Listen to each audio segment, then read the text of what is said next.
أسألكم عليه من أجر إلا من شاء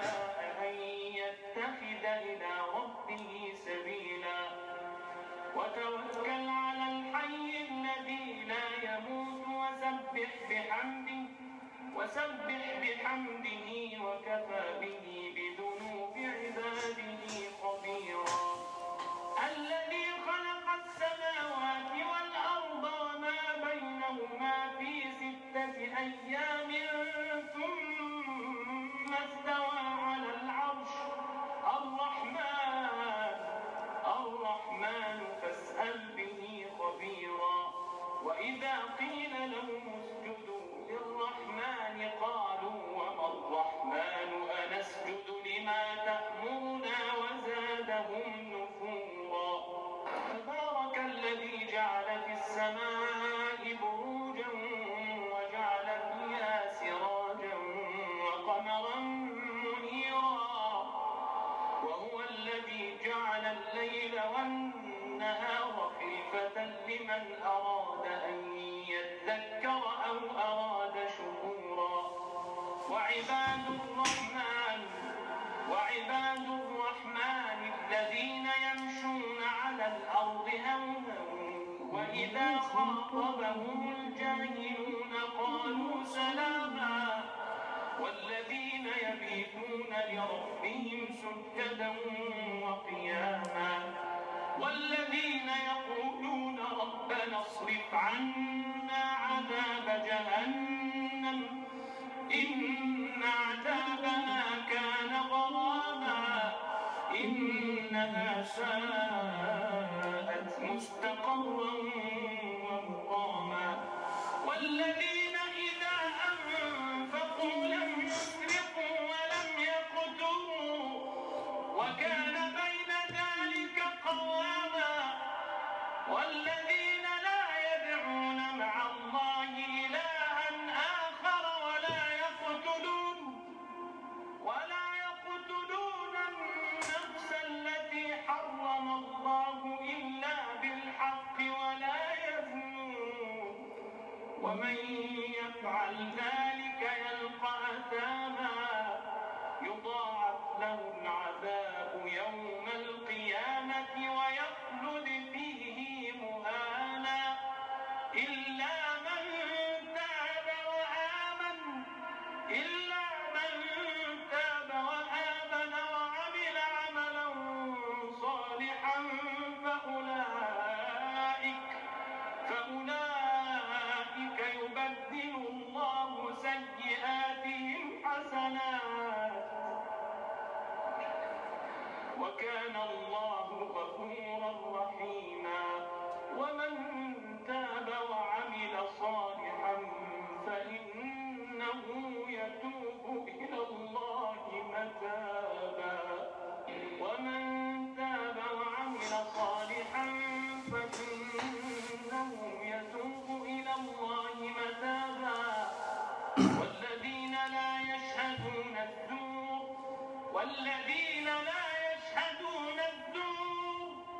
والذين لا يشهدون الزور وإذا مروا باللغو مروا كراما والذين إذا ذكروا بآيات ربهم لم يخروا عليها صما وعميانا والذين يقولون ربنا هب لنا من أزواجنا وذرياتنا قرة أعين واجعلنا للمتقين إماما أولئك يجزون الغرفة بما صبروا ويلقون فيها تحية وسلاما خالدين فيها حسنت مستقرا ومقاما قل ما يعبأ بكم ربي لولا دعاؤكم فقد كذبتم فسوف يكون لزاما. الحمد لله رب العالمين الذي بنعمته تتم الصالحات. الحمد لله والصلاة والسلام الأتمان الأكملان على رسول الله محمد صلى الله عليه وسلم. رب اشرح لي صدري ويسر لي أمري واحلل عقدة من لساني يفقه قولي. اللهم لا علم لنا إلا ما علمتنا إنك أنت العليم الحكيم. اللهم آت نفوسنا تقواها وهداها وزكها أنت خير من زكاها أنت وليها ومولاها. اللهم أرنا الحق حقا وارزقنا اتباعه وأرنا الباطل باطلا وارزقنا اجتنابه. اللهم تقبل منا إنك أنت السميع العليم. اللهم تب علينا إنك أنت التواب الرحيم. ربنا هب لنا من أزواجنا وذرياتنا قرة أعين واجعلنا للمتقين إماما. اللهم لك الحمد كله ولك الشكر كله وإليك يرجع الأمر كله علانيته وسره. فأهل أنت أن تحمد وأهل أنت أن تعبد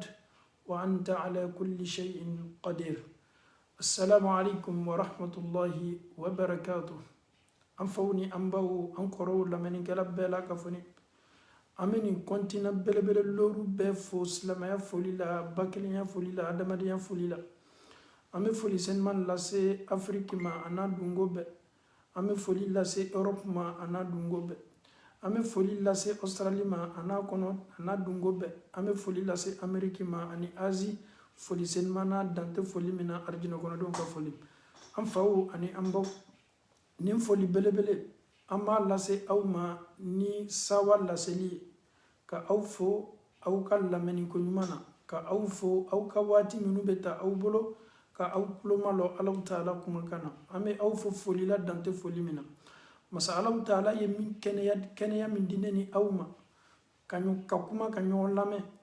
kɛnɛya min ni Ala y'a bila ne ni aw harijigɛ la ka se nin kuma fɔla ka se ɲɔgɔn lamɛn na. An bɛ Alahu Taala dali ka nin kɛnɛya jidi ka sabati don nin kɛnɛya la Alahu Taala bolo. Ala m'o kɛ la an faw ani an baw. A duguni tɛ maa foyi la bi. An bɛ waati min na bi n'i y'a fɔ i m'a fɔ duniya kalayala bi kosɛbɛ. Maaw silannen bɛ, maaw jatigɛlen bɛ. La preuve en est que jamana belebelew anw yɛrɛ dannen bɛ minnu la, minnu ko ko se b'o ye, fanga b'o la, minnu yɛrɛ ko ko kɛlɛkɛfɛn bɛɛ la ka fɔ ni b'o bolo. Dunuya bɛɛ bɛ nata maa minnu yɛrɛ ka fanga kɔ, minnu bɛ tɔɲɔli kɛ, u b'o diyanakow kɛ jamana sɛgɛnniw ni fanganaw la. Olu jamana bi kelen-kelenna bɛɛ kamana gannen bɛ. A jamana dɔw bɛ olu y'o ka frontière datugu ko jamana bɛ jamana la, olu tɛ se dola u ka jamana la ni waati ɲɔgɔnna la. Jamana dɔw kɔni bɛ o diyana olu ka doli ma. Silamaw, ne ni e ye calcul dɔ bila an kunna. Jamana minnu n'o b'o yɛrɛ datugu ni nin fitina sugu bɛ yen, a kana kɛ ne ni aw kɔnɔ k'a fɔ k'i font ça par plaisir. A bɛ perdu min lase o ma tele kelen kɔnɔ, a b'o ka économie chute min kɛ, a bɛ kɔlɔlɔ min lase o ma, a fanga de ka bon. A fɔlɔfɔlɔ ye mun ye, vol ni avion minnu bɛ taa u ka jamana la, olu ka pourcentage bɛ nin kelen-kelenna bɛɛ la. Passager n'a bɛ don u ka jamana la, olu ka pourcentage bɛ nin kelen-kelenna bɛɛ la. E ko ka taa ye anw kɛlen bɛ ka jamana minnu kɛ se jamanaw ni fangamaw ye, olu yɛrɛ bi olu ko ko bɛɛ tɛ se dola olu fɛ. Silamaw, nin ka kan ka ne ni e bila miiriba la. Bi tuma dɔ anw hakilina t'a la k'a fɔ ko olu le bɛ se, fanga b'olu le la, a kunbɛnya b'olu le kɔnɔ. Tuma dɔ ne ni e caman miiriya b'o de la. Mais n'i y'olu ma ɲininka bi, olu yɛrɛ m'a dɔn bana min kɛlen bɛ ka a kunsi duniya ma bi, n'i ye ninnu ma ɲininka, est-ce que aw ye remède sɔrɔ a la wa, fura sɔrɔla nin bana la wa? Ils vont te dire jusqu'à là on essaye, les pharmaciens, les docteurs ils sont en concertation. Jusqu'à là on n'a pas un médicament efficace contre, d'après eux, l'ennemi caché qui est cette maladie là. Chers parents, chers frères et sœurs, avec tout ce qu'ils ont comme armement, ils ont les grands scientifiques, ils ont les grands laboratoires, ils font toujours les recherches, mais jusqu'à là on n'a pas encore entendu qu'un médecin ou bien un grand docteur, il a eu remède face à cette maladie qui est le coronavirus. Chers parents, chers frères et sœurs en Allah, nous sommes des musulmans, nous sommes aussi des croyants. Cette maladie, ça doit nous mener à réfléchir. Je vous donne un exemple. La Belgique, il y a eu une décision en Belgique. Les cafés, les restaurants, même les mosquées qui prennent plus de 1000 personnes, à partir de 0 heure aujourd'hui, les cafés en Belgique, tous les endroits, interdit là. On yere ka juma misir la bi. A fola ko anye juma seli bi ni bi bola la. Fo nouvelle ordi note juma tena selanka misir la. Slamaw ni meke komina te ko deniye de. Akuma yere bebo almami mi da ka fo kutubaka. Iba ye be jabeti ke bebe sila muna parce que misir le anka Allah taala ko fo yoroy. Slamaw beno yere seme Allah taala la misir le kono. Na kalayala ni silamaya yɛrɛ sɔrɔ misiri kɔnɔ a b'a yɛrɛ sɔrɔ sécurité la et ko silamaw yɛrɛ bɛna bali seli ma misiri kɔnɔ ka d'a kan situation min a dogoni tɛ maa foyi la. Chers parents, chers frères et sœurs, la situation est très délicate certes, mais an mako bɛ mun na bi a bɛ fɔ jɔnw ma ko muminu a bɛ fɔ jɔnw ma ko croyants bana tuyan na a kɛnime ka jɛnsɛn dunuya fantan naani bɛɛ la ka foni Allahu taala ye maa minnu bɔ mais ni Allahu taala sɔnna an bɛ nin damina fɔlɔ ni Allahu taala tɔgɔ ye masa Allahu taala masaba masa setigi nin ye hadisa ye hadisa min n'a lakalila ka bɔ Ibn Abbas yɔrɔ a ko kuntu khalfa rasulillahi sallallahu alayhi wa sallam ko londo ne Ibn Abbasi dencɛ ala kɛra bɛ ɲɔgɔn cɛ dencɛ min tɔgɔ ye ko Abdullahi a fa tɔgɔ de bɛ fɔ a ma waati bɛɛ ko Ibn Abbasi dencɛ ni yɛrɛ ni ala kɛra bɛɛ ye famille kelen a ko londo ne tun bɛ ala kɛra kɔfɛ ne ma nin kisi b'a ye ala kɛra ko a ma ya gulam jeune homme ala kɛra tun bɛ se bɛɛ welela weleli ko ɲuman na an ye nin kisa lamɛn ka dunuya fitna belebele min curini bɛ dunuya kan bi anw minnu ko k'an ye silamɛ ye ko an dani bɛ Allahu taala ka kelenya la anw ka kan ka nin bana kunbɛn ni kɛwale jumɛn ye an ye ala kɛra kumakan lamɛn sallallahu alaihi wasallam a ko ya gulam Abdullahi ne Muhamadu bɛna kuma dɔ f'i ye i jija ye nin kumakan ta k'a labara kɛra ko a ma inni uallimuka kalimatin ihfazillaha yahfazuk ladilikan fɔlɔfɔlɔ ye mun ye ala kɛra y'o di nin funankɛni ma mais min f'i ye Allahu taala latanga ye ala kɔrɔsi ala b'i kɔrɔsi. Chers parents en Allah subhanahu wa ta'ala, est-ce que toi tu peux surveiller Dieu? Le prophète dit à Abdullah, prends soin de ton Seigneur Allah subhanahu wa ta'ala, Allah aussi prendra soin de toi. Une phrase tellement forte. Et comment nous pouvons prendre soin de Dieu? Ja ka Allahu taala latanga o kɔrɔ ye di ka ala ka danw latanga a ko ko minnu ma ye o ye k'o to yen a y'i bila min kɛla k'i y'o kɛ ko ni an ye ala latanga Allahu taala fana bɛ an latanga kɛra k'o fɔ a ma ihfazillaha tajiduhu tujahak ni ka Allahu taala ka danw kɔrɔsi ka Allahu taala latanga ele yɛrɛ mako bɛ ala la fan fan i bɛ n'i ɲɛsin yɔrɔ yɔrɔ i bɛ Allahu taala ye ni silanna ala ɲɛ ka Allahu taala ka danw latanga e bɛ na bɔ fan fan e bɛ Allahu taala sɔrɔ i ɲɛ o kɔrɔ ye di ala bɛ i jigi kɔrɔ a b'i dɛmɛ kɔnɔnafili ni gbɛlɛya bɛ na ɲaɲa Allahu taala bɛ i ta. Mais chers parents, chers frères et sœurs, bi silanya min bɛ bi dugukolo kɔ kan bi e bɛ adamadenw ka limaniya dɔn nin de la ala ma t'ale bolo ale ma yɛrɛ di Allahu taala ma ale yɛrɛ silani mɛ ni bana ni nana ale sɔrɔ nin situation na ka ale ni bɔ ale bɛ taa mun fɔ Allahu taala ye ka d'a kan ale yɛrɛ siginin tɛ ni saya miiriya ye kuma tɛ k'a fɔ ko n pɛrɛla ka saya makɔrɔ c'est une réalité ne ni e bɛ an yɛrɛ dɔn ni saya mɛlɛka nana jɔ ne ni e ɲɛkɔrɔ ko a tola ni bɔli ma ne ni e bɛna kinikini caman kan fɔ dɛ mun na parce que an ma pɛrɛ fɔlɔ janni ka Allahu taala latanga maa dɔw bɛ yen bi tuma dɔ bana nin y'olu minɛ mais limaniya min b'olu la o limaniya fanga ka bon ka tɛmɛ bana yɛrɛ ɲasilanya kan. Munna Alahu Taala ye dɛmɛ dɔ lajigin o dusukun na ka tranquillité d'o ma, ka dususuma d'o ma, k'a dɔn k'a fɔ ninnu ye Ala ta waati min na se tun b'olu ye, mais bi o bɛ gbɛlɛya bonda kɔnɔ Alahu Taala kɛlen bɛ k'i ɲɛ o la. Ihfazullah, Alahu Taala latanga tajiduhu tujahak, e bɛ Alahu Taala sɔrɔ i ɲɛ i ka kɛwale kelen kelenna bɛɛ la ka fɔ na ko di Ala kɛra ko di idha sa'alta fas'alillah.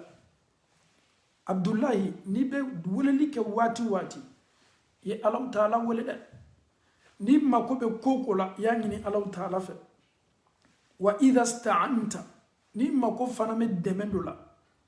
i mako bɛ dɛmɛ dɔ la, fasta'in billah, ye dɛmɛ ɲini kɛ Alahu Taala fɛ. Wa'lam, alon anna al-ummata, ko ni manton bɛɛ la ka fɔ ni law ijtama'at, ni manton bɛɛ farala ɲɔgɔn kan ala an yanfa'uka bi shay'in lam yanfa'uka illa bi shay'in qad katabahu Allahu lak. Ko ni bɛɛ farala ɲɔgɔn kan ko bɛna ko dɔ k'i ye, ka se dɔ k'i ye, duniya dɔtɔrɔ bɛɛ ye fara ɲɔgɔn kan ko bɛ kɛnɛya di e ma, ka nafa dɔ lase ma. Alahu Taala ko ninnu si tɛ se ka nafa foyi lase ma fo Ala yɛrɛ kitila nafa min na k'o kɛ ti sɔrɔ la, subhanallah. Il faut prendre tous les grands médecins, tous les grands docteurs, tous les grands savants, ceux qui font des recherches matin, midi, soir. Tu es éprouvé, tu as une maladie. Ye nunu beta ka fara ɲɔgɔn kan ko ye solution ɲini e ka kɔnɔnafili la n'i ka bana la, walama ko ye nafa dɔ lase ma. Ala ko ninnu tɛna se la nafa fosi laseli ma fo ale Alahu Taala kiti la nafa min na k'o kɛ ti sɔrɔ la, subhanallah. An faw ni an baw, n'i y'a ye an ye bi hakililajigi daminɛ ni hadisa ye, kun belebele dɔ de b'a la. Ala kɛra ko a ma walaw ijtama'u, ni duniya n'a kɔnɔ fɛn bɛɛ farala ɲɔgɔn kan, an yadurruka bi shay'in, ko bɛna tɔɔrɔya dɔ lase ma, ka ko dɔ lase ma ni tɔɔrɔya ye, lam yadurruka illa bi shay, ko ninnu tɛ se fosi tɔɔrɔya laseli ma, qad katabahu Allahu alayka, fo Ala yɛrɛ diɲɛna ko min kɛ ti sɔrɔ la. Donc tout ce qui concerne les malheurs, aucun malheur ne peut t'atteindre fo ni Alahu Taala ko tɔɔrɔya min bɛ si sɔrɔ la. Rufi'atil aqlam wa jaffatis suhuf, Alahu Taala ka kala, a ye kala min ta ka sɛbɛnni kɛ min ye biki ye pour que se sɔrɔya la. Alahu Taala ka latigɛ sɛbɛnla ni fɛn minnu ye, o biki kɔrɔta la ka ban sɛbɛnni kɛ fɛn kan, a ye fɛn min fana sɛbɛn a dabaji jala, a biki ji jala, o kɔrɔ ye di Alahu Taala kitila ko bɛɛ la ka fɔ nin na. An faw ani an baw, coronavirus, ni kuma bɛ kan ka fɔ, bana nin bɛ kan ka cori, bana nin bɛ kan ka fanga sɔrɔ, anw hakilinata ye maa minnu ye ko se b'o ye, pouvoir b'o bolo, matériel b'o bolo, laboratoire belebelew b'o bolo, o bɛ se jeli fɛsɛfɛsɛ la, mais hali bi ne ni esi ni bɛ ka news mafilɛ ka journaux mafilɛ waati bɛɛ, an tolo tɛ remède kuma mɛn na, an kɔni bɛ kan ka mɛn de dɔrɔn ko bana nin bɛ kan ka cori, bana nin bɛ kan ka cori, disposition minnu bɛ ta la o bolo,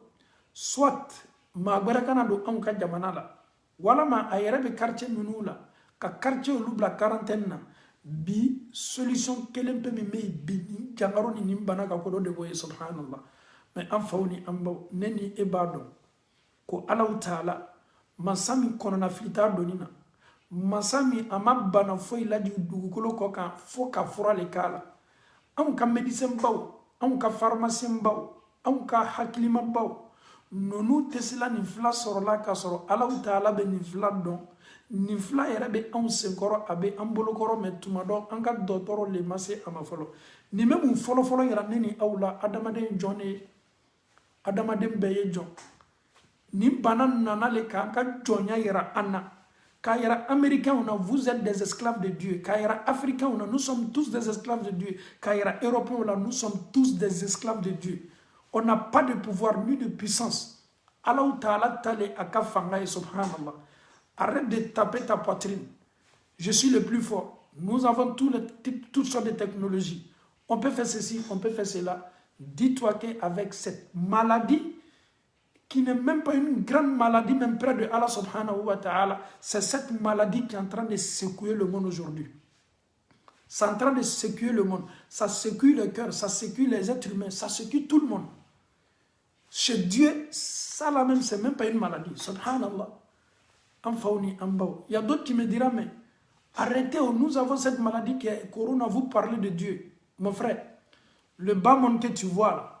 c'est Allah qui a créé ce bas monde là. Nous, c'est Dieu qui nous a créés. Et koko laboratoire ni dugukolo ko kan anw ma beta ka la yele Allah Taala le ko parce que anw ye mu'minu de anw danime Allah Taala ka existence la anw danime Allah Taala ka fanga la différence ni me anw ni aw che an ka analyse la anw ko le ko Allah fen ni aketo adamade sorla ni dugukolo ko kan anw ma fole mo Allah parce que Allah ko ka kala la fen bela ka foni sebela aya sebe gafe min kan aya sebe livre min kono a biki ji yere jala ka ba en ni ambo mais yalo avec cette maladie là est-ce que neni était analysé doni ke kasigi ka yere kun konte bo ka maflali ke wa amedo qur'ana kono kadaka an ko le ko qur'ana an ko le ko Allah Taala na kala yala amedo qur'ana kono na suma na amedo qur'ana kono na yere makala ya masuma amedo qur'ana kono kadaka Allah Taala yeni bela ka foni kofo an ye kabini an yere mana folo Allah Taala yeni bela ka foni kofo an ye kabini an mana folo qur'ana yi sura keme ani sura 10 ani nani mbalmache foka dugukolo meleke qur'ana kuma kan ne be labor dugukolo ko kan ala kuma na kuma minu kan ala ye minu fo aye misaliya minuta an mena kelengele na be ye qur'ana kono tu penses que la solution c'est de rester chez toi à la maison c'est pas ça la solution ou bien de fuir le pays pour aller dans un autre pays c'est pas ça la solution tu vas aller où je pars où nous sommes tous là baisse l'animé on va rentrer dans le Saint-Coran écouter la parole de Dieu qu'est-ce que Dieu dit concernant ces gens de preuves, concernant ces gens de maladies, qui est en train de faire beaucoup de ravages, qui est en train de tuer. Chaque jour, il va meneko ayema danimna. Anni mura yere mo minu blambi. Vertigini yo mino beslan gata d'autres sola ko no ko bla quarantaine. C'est une réalité. Bi so yere kila e yere beslani yere. Kasoro tumado bana yere tila. I fari besinga gba ele yere beslani yere. Ninye kono na filibaye bi dunia ka an fawni ambaw ka famiyal ko madi ambela ka fonma Allah Taala bolo ala mo kala Allah Taala bina an kuma nyoya Allah Taala ko akuma kan sen mamba kono ako qul lan yusibana illa ma kataba lahu lana huwa maulana wa ala Allah falyatawakkalul mu'minun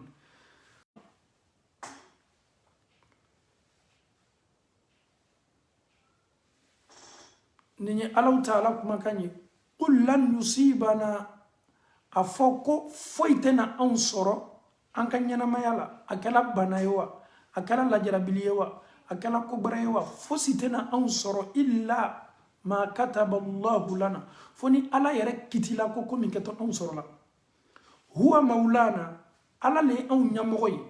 aw munu kanime kanen lamen ne bin kanime ka kuma nyoya fo sitena neni aw sorola kan nyana mayala fo ala yere ye min sebe ko keto aw sorola ala le an ka kotigi wa ala allahi falyatawakkalul mu'minun ala Taala ko mu'minu ka kan ka o yere seme ala Taala de la o koson ma minu be nin kota ka bo ala ko kun ama fo lu ye ngo albi olumani ala ko famu ala ko na be na labori adamadon kan ko ketu sorola ala ko ni ne sebela eye deja ala le an ka kotigi ye an fana ala ko mu'minu ka kan ko yere karfa ko yere seme ala Taala de la ka famiyal ko madi ambela ka funma ala Taala bol ala mokala ala ko anyo qur'ana su aya bare kono ma asaba min musibatin fil ardi wala fi anfusikum ko musiba lajarabili bana torya nabe adamaden soro dugukolo kokan ani i yere kuna o ye banaw ye komi bana minu be dunya labbi Allah Taala ko illa fi kitabin min qabli an nabra'aha ala ko ya sebe gafele kono folo jani ay yere subhanallah masa Allah Taala kumana tout ce que vous voyez aujourd'hui était déjà prescrit par Allah subhanahu wa ta'ala avant même ta naissance. Et tout ce que nous voyons aujourd'hui, c'est pas nouveau chez Dieu. Allah koko na bena la aukan abena se auma abena auma soro. Allah koko ni bela kafoni sebela le Allah Taala bolo le folo. Jani ala yere audan. Inna dhalika ala Allah yasir. Ni yakun no man bay Allah Taala bolo. komi ni a kɔnɔnafili ni a kamanaba bɛ anw na bi n'a kɛni bɛ ka anw lasilan nin ye koba ye dɛ ala yɛrɛ ko ne ni e ye kuranɛ aya gbɛrɛ kɔnɔ o zahara al-fasad ko tiɲɛni min bɛ kɛla adamadenw bolo bi a tiɲɛni bangela dugukolo kɔ kan a tiɲɛni bɛ kan ka kɛ adamadenw bolo su ni tile cɛw ni cɛw bɛ ɲɔgɔn furu musow ni musow bɛ ɲɔgɔn ta silamɛw bɛ tubabu jamanaw la o kɛni bɛ ka riba ta aw bɛ riba don mun na mɛ an ɲinani bɛ nin bɛɛ kɔ ko coronavirus anu m'a lɔn k'a fɔ ko alaw taala ka jangata min bɛ labore riba domina kan coronavirus tɛ gbɛrɛ o kɔrɔ kuma tɛ ko ka se o ma mais aujourd'hui personne n'en parle aux États-Unis nous sommes endettés avec les riba en Europe on n'en parle même pas en Afrique même machallah bɛɛ y'i yɛrɛ don ale julu belebele la et pourtant ala nous dit dans le Saint-Coran ni aw y'aw yɛrɛ di nin pratique sugu ma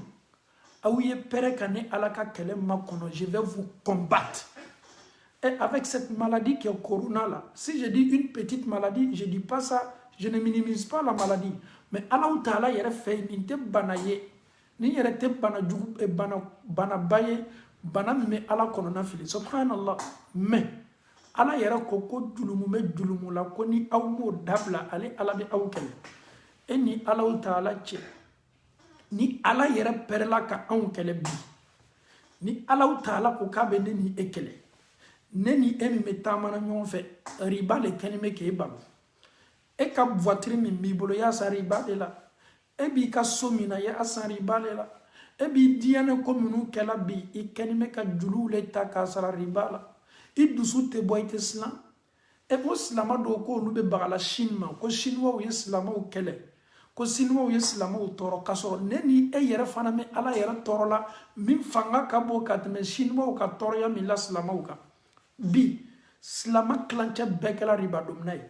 an t'an yɛrɛ kun ma ɲininka est-ce que conséquence bɛ riba la wa lɔnnikɛlaw ko riba dasi kelen pe a dasi kelen pe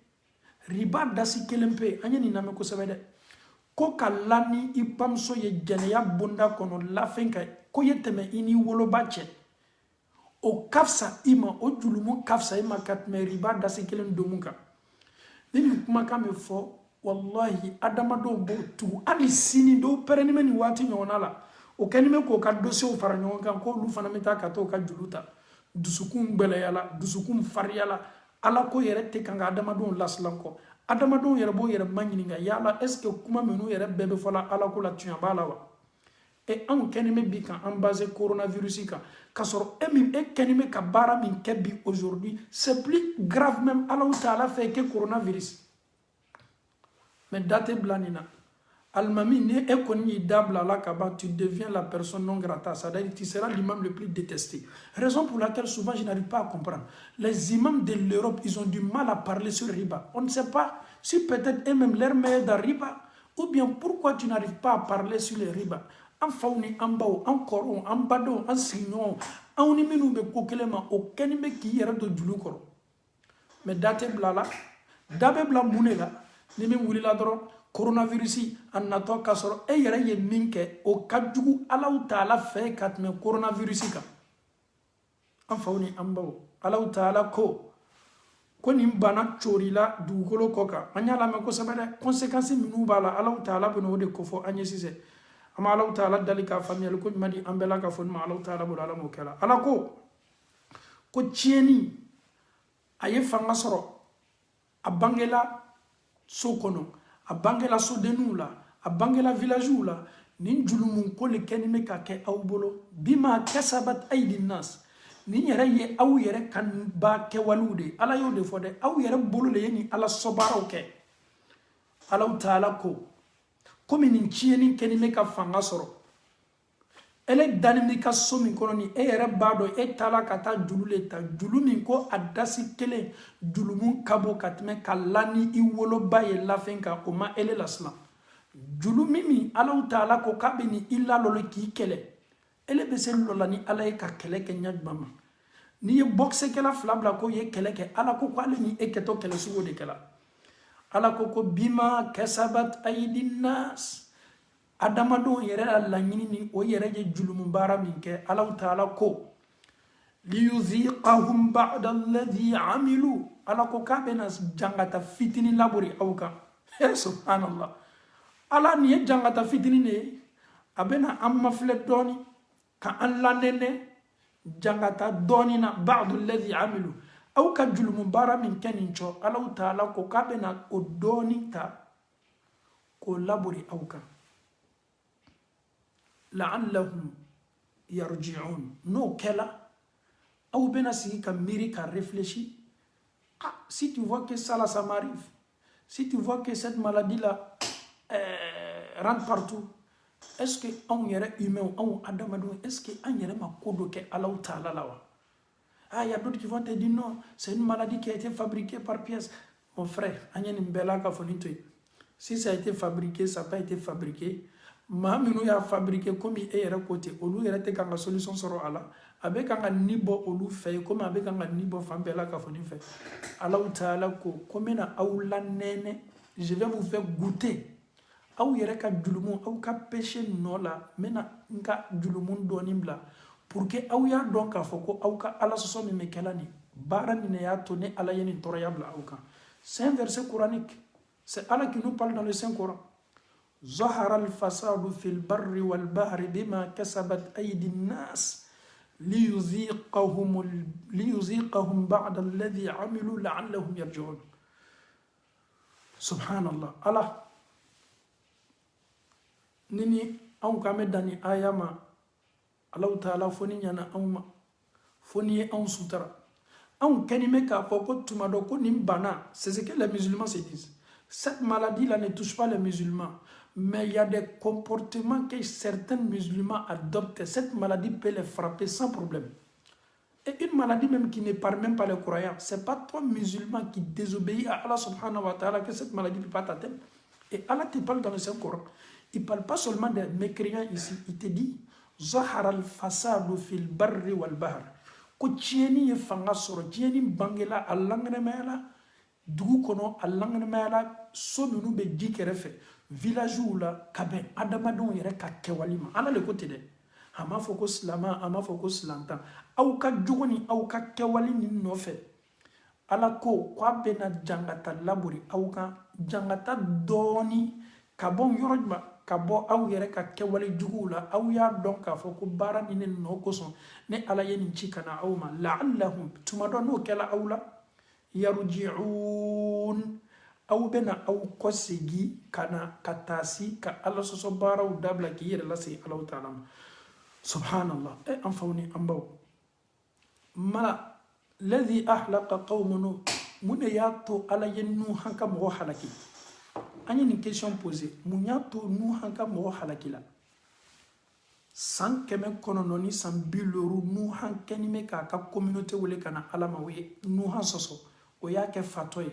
نوحي الله تعالى دلي ربي لا تذر على الأرض من الكافرين ديارا على نوم ما صيلي الله تعالى على يوم منك كجابيك على يجيبو سامفك كجيبو دوما كنوها كمغبي حلقي منياتو الله تعالى لوتي كمغو حلقي دوكول لي يلا نو لوي كبانكا يلما نو يه كدوكول دافريكي نو يه كبمومو كالا سوسو منياتو على يفراونا حلقي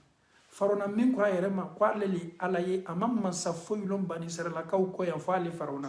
mune ya to farona halakila farona ka kafiri yale ya to halakila munyato iblisa shaytan munyato shaytana kuna boyala sana aka kafiri yana ka yerla baya nonu beka kuna boya soro kabe ka julumune ma aujourd'hui on met julumu ke bashi fo itala chez nous aujourd'hui en cas péché, en cas de l'humour, c'est normal. Dieu ne peut pas nous punir à cause de ça. Chez nous, c'est normal. On peut faire tout ce qu'on veut, mais Allah ne va pas nous punir pour ça. Pourquoi? Si le peuple de Nuh, Allah Ta'ala ko lu halaki. Le peuple de Lut, Allah yo lu halaki. Moussa, farona halaki la kabeuma. Namrudi olu bela kafoni halakila barag mayat olu halakila olu dot menin dugukolo ko kan ko mineni aw o ka ala ko tabara no ka ala soso de ya to ni sela uma ni manyini ngala mi yema nyini ngali ke yalaw est-ce que cette maladie, c'est une punition de Dieu ou pas? Nous, on rentre dans le Saint-Coran. Est-ce que ni bana mina be dunia kambi? Est-ce que Allah Ta'ala ka punition ni aka jon kanwa? Wala mamuno. An be ɲiningali kelen pe le fɔ. Madama Allah Ta'ala ko Coran kɔnɔ ko tiɲɛni ye fanga sɔrɔ, tiɲɛni bangela so kɔnɔ, a bangela village la. An yɛrɛ kɛwalew nɔfɛ ala ko k'a bɛna an lanɛnɛ jangata dɔɔni na pour que an ye tagasi ka hakili sɔrɔ. Donc an bɛ se ka fɔ la ko tuma dɔ masa Allah Ta'ala ma bana lajigi dugukolo kan ka fura tɛ min na. Madama ni nin bana n'a kɛla kɔnɔnafili bana ye bi ni solution tɛ kan ka sɔrɔ a la bɛɛ b'i seko kɛla seko ye mun ye n'i sera supermarché la bi dumuni dɛsɛli mɛ supermarché datuguni mɛ maaw bɛ bɔ ni silanya ye ka taa dumuni san semaine kelen dumuni lɔgɔkun kelen dumuni ka na ladon denbaya kan maaw bɛ girin na i b'i kali k'a fɔ ko duniya laban tɔgɔmasere min fɔla k'o de daminɛna subhanallah ni dɔ tɛ Alahu Ta'ala ɲɛna foyi ye o de ma kabani mɛ n'a bɛɛ ye fɛn min ye kɔnɔnafiliba ye anw kan an ka dɔgɔtɔrɔw anw lanimɛ minnu la an ka médecin babaw an lanimɛ minnu la an ka puissance jamanaw an lanimɛ minnu la olu yɛrɛ ka kɔnɔnafili ka bɔ ka tɛmɛ anw ta kan n'i ye journal ma filɛ k'o ka expertw kumakanw lamɛn k'o ka spécialistes kumakanw lamɛn i tɛ kuma kalalama kelen foyi sɔrɔ o la il faut prendre des mesures il faut prendre des précautions o dɔrɔn de bɛ fɔ la a tɛ fɔ dɛ ko a ko fura sɔrɔla mais il faut prendre des mesures Europe yan k'a daminɛ Faransi Belgique a n'a ɲɔgɔnnaw la désinfectant minnu bɛ kɛ bolo la k'i bolo désinfecter a bara dɛsɛ bi yɔrɔ bɛɛ hali i bɛ taa ka taa alcool san alcool min n'i b'a bila i bolo la pour ne pas que microbe ye fanga sɔrɔ alcool dɛsɛla yɔrɔ bɛɛ ele yɛrɛ b'i yɛrɛ ma ɲininka ko nin fana y'a ta kabako jumɛn ye bɛɛ kɔnɔna filini bɛ magasin kɔnɔna filini bɛ dɔgɔtɔrɔso dɔ bɛ an fɛ Belgique yan ko mɔgɔ minnu bɛ taa foli kɛ yɔrɔ la dɔgɔtɔrɔso la alcool minnu sigini bɛ kɛ dɔgɔtɔrɔso la k'i bolo désinfecter mɔgɔ dɔw fana k'olu le sonya daminɛ n'o taara dɔgɔtɔrɔso la foli yɔrɔ o taala maa dɔ banabagatɔ fo walama dɔw yɛrɛ moyila muso dɔ jigila mɔgɔ taala ka taa foli kɛ komi alcool dɛsɛla magasinw na sonyali daminɛna yɔrɔ jumɛn sisan o de ye dɔgɔtɔrɔso alcooliw de bɛ kan ka sonya bi silamɛw nin ye kɔnɔnafili belebele ye wallahi nin misaliya tɛ fosi ye fo adamadenw ye sigi k'i yɛrɛ ko ma ɲininka solution ma sɔrɔ a la fɔlɔ o de ye ten a bɛna ban waati jumɛn jani nin bana nin yɛrɛ y'a kɔsegi a kɛtɔ seginna ni mɔgɔ joli de ye jɔnw de harijigɛ bɛntɔ bana nin ma o taatɔ jɔnw de tɛna taa la nin bana nɔfɛ donc nin ye ɲininkaliba ye adamaden kelen kelenna bɛɛ la ka fɔ ni ka kan ka i yɛrɛ ma ɲininka ɲininkali min na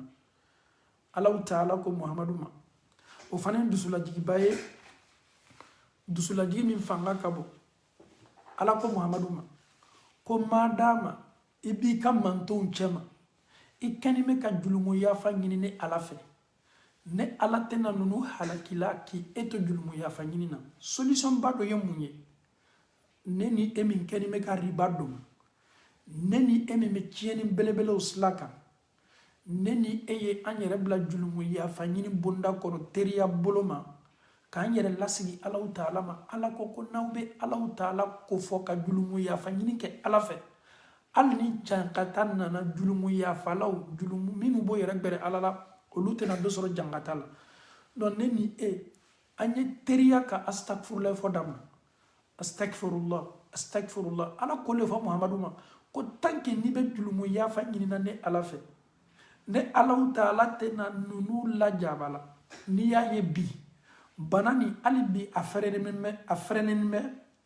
hali bi a ma fangaba sɔrɔ Ala ka jɔn ɲuman dɔw de bɛ an cɛ ma a bɛ se kɛla a bɛ se kɛla maa ye anw yɛrɛ miiriya tɛ maa minnu la olu ka julumu yafa n'u ka duwawu Alahu Ta'ala kɛni bɛ ka sutara birifani biri anw kan ka bɛn o de ma mais ni olu dɔgɔyala dugukolo kɔ kan Ala ka jɔn senima minnu bɛ duwawu kɛ ka julumu yafa kumaw kɛ n'olu dɔgɔyala dugukolo kɔ kan si ka fosi t'a la bɔnɔ jangata bɛ labɛn la ka fɔ ne kan ɲininkali yɛrɛ ye mun ye est-ce que ni nin jangata sugu bɛ labori adamadenw kan kelenya jɔn limaniya jɔn est-ce que olu bɛ dɔ sɔrɔ a tɔɔrɔya la wa n balimakɛ ni n balimamuso yɔrɔ min ka di Alahu Ta'ala ye ka tɛmɛ yɔrɔ bɛɛ kan dugukolo kɔ kan o de ye misiriw ye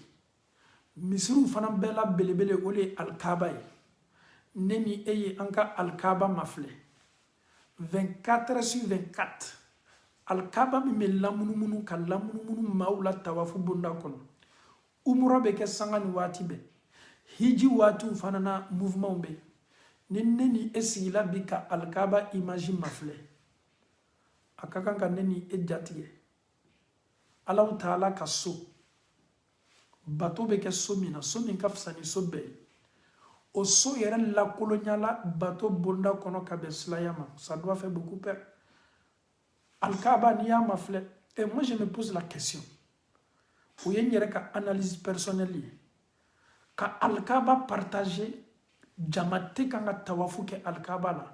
o kɛwale sugu ka gbɛlɛn ne ma ne bɛ keleya n ka diina la ni silantanw ye ni image sugu ye ko anw kɛlen bɛ k'a partager silantanw bɛ nana mun fɔ ko silamaw yɛrɛ ko limaniya t'o la c'est pas une fierté pour nous les musulmans de partager alikaba vide k'a partager subhanallah silamaw ninnu tɛ ko ɲumanw ye a yɛrɛ kosugu yɛrɛ bɛ anw jatigɛ Allahu Taala ka so kabini duniya dana fame waati min na bi so min ni bato ma se lɔla kɔnɔ hali waati min Abrahat al-Habashi masacɛ min bɔra Ethiopie k'a bɛna alikaba ci kira sɔrɔla samina amul fil o bɛɛ n'a ta maaw tun bɛna alikaba sɛgɛrɛ kabini ala kɛra mana fɔlɔ sallallahu alaihi wasallam mais bi ka alikaba ye ka a mouvement ye ko alikaba fana mara lakolonya bato bonda kɔnɔ ni ala yɛrɛ ka so belebele ko dajali tɛ se don la so min na dajali n'a ka tɔɔrɔya tɛ se don la maka tɛ se don la madina mais bi o so maa minnu bɛ seli a kɔnɔ bi alikaba bɛ kɔnteli e silamaw k'a fɔ ko mumini tɛ dɔ sɔrɔ tɔɔrɔya la galon ne ni fitina nana mumini ka kan ka mun kɛ k'i yɛrɛ sɛmɛ ala la ka Allahu Taala wele ka to ni Allahu Taala ye surtout julumu yafa astaghfirullah astaghfirullah astaghfirullah astaghfirullah ani o fɔli le ka kan ani o kɛli le ka kan mun na ne ni e ye misaliya dɔɔni ta ah ce pays là ils sont puissants ils ont tout armement bɛɛ b'o bolo armes chimiques b'o bolo avec tout ça mais ils n'arrivent pas à localiser ou à canaliser cette petite maladie là nous n'avons qu'à puissance hein wallahi ite tige adamaden na ite adamaden ka jɔnya lɔn ko jɔn de ye an ye ko an dɛsɛni ne fɔ ni Allahu Taala ka lajarabi fitini la na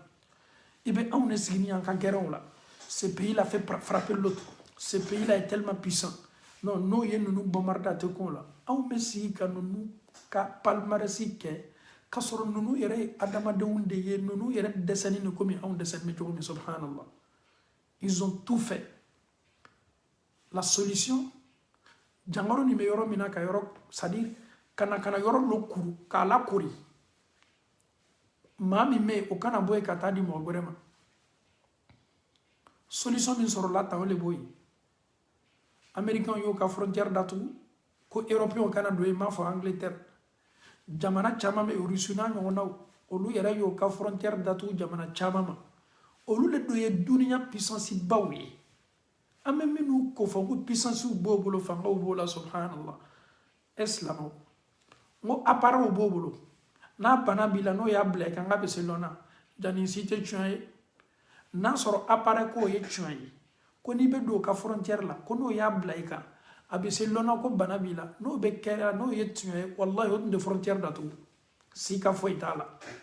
olu dɔrɔn ye kow de ye dɔrɔn ka kow masquer k'a yira k'a fɔ ko an fana ye précaution ni disposition ta an faw ni an baw ni matériel bɛ ne bolo n ka jamana kɔnɔ bana nin bɛ maa min na n'o bɛ don n bɛ s'a lɔn na munna n bɛ maaw bali doli la n ka jamana ma parce que n ye ko bɛɛ la ka fɔ ni disposition ta mais an faw ni an baw an y'an ka jamana belebele yɛrɛ mafilɛ Europe yan Faransi jamana ɲɛmɔgɔ bɔra kunun tele la ko ekɔliso bɛɛ datugutɔ de subhanallah a bɛ dusukun lasilan anw ka jamana a bɛ fɔ jamana min ma ko Europe yɛrɛ poumon le cœur de l'Europe la Belgique